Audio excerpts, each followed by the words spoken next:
We're going to have a look at a chest and legs workout today. I'll do the same as I did with the arms and abs workout. I'll go through the whole routine and then voice it over so you can understand what we're doing each time. Just a quick home workout.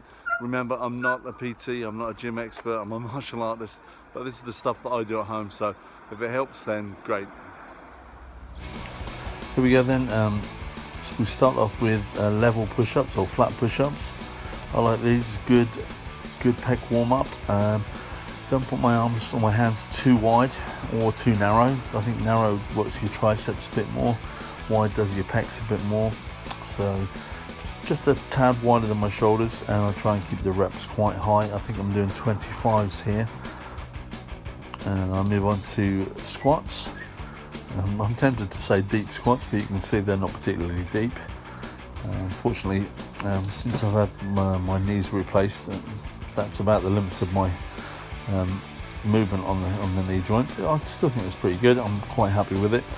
And I definitely feel it working my quads and glutes as I'm doing these, so I don't have any complaints. It's an effective exercise for me. I keep the reps quite high. I think I'm probably doing 18s or 20s here, but I'm not counting as I go. I'm not counting here as I did the voiceover. I'm obviously counting when I'm doing the exercise. But this works well for me, and when no leg press is available, then this is a good alternative.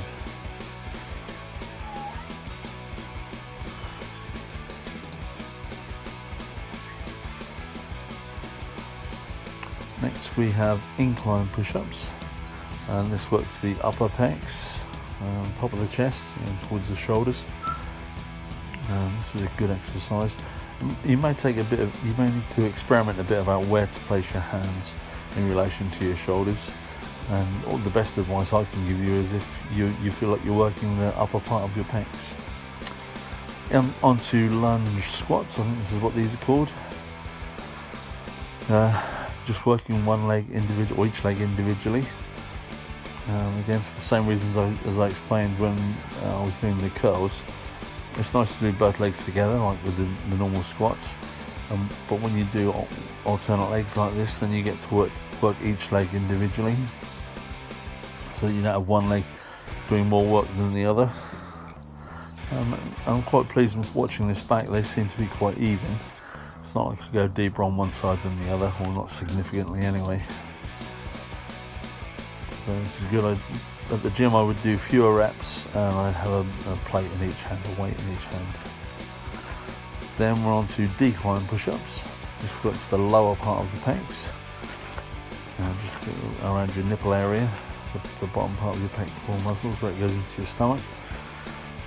And again, I think it's dependent on how wide you put your hands, which part of the pectoral muscles / triceps gets worked most. And back swings. Now, the reason I put back swings at the gym, I would normally do leg curls, but obviously without machinery to work that, it's more difficult. I do appreciate I could lay on my front and cross one leg over the other and have one leg doing an extension while the other does a curl. That I do that occasionally. But I quite like back swings. They seem to work quite hard, and what I try and do is slow the swing back at the top of the range of movement and just hold it up there just for a little bit longer each time. Try and hold it at the top so I get a little bit of a squeeze of the contraction part of the movement. And I do like this exercise, and I can feel it working the next day or the day after.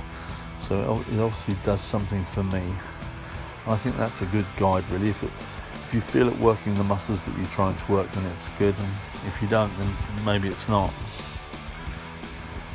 Always pleased to receive feedback on these, so if anyone is a PT and wants to give me some input, please do. I'm always happy to learn and share. That's what it's all about. Do quite high reps on these. I think I'm doing 20s or 25s. So that's chest and legs workout. It's not as good as being at a gym, but it's better than not working out at all. Okay, see you soon.